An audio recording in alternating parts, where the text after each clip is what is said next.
வெண்பருத்தி நூலெடுத்து வாய் வெடிச்ச பூவெடுத்து நான் அணிஞ்சிட தொடுத்து வச்ச நடினமான மாலை இது.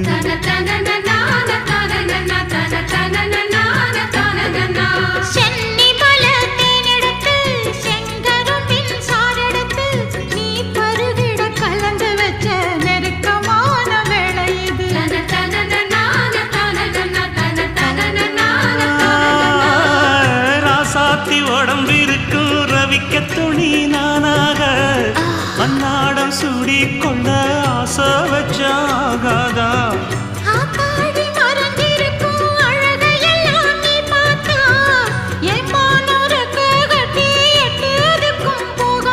அடிச்சி சக்கரையே எட்டி நீயும் நிக்கிறையே நான் ஏங்கி ஏங்கி பார்க்கிற போறான்.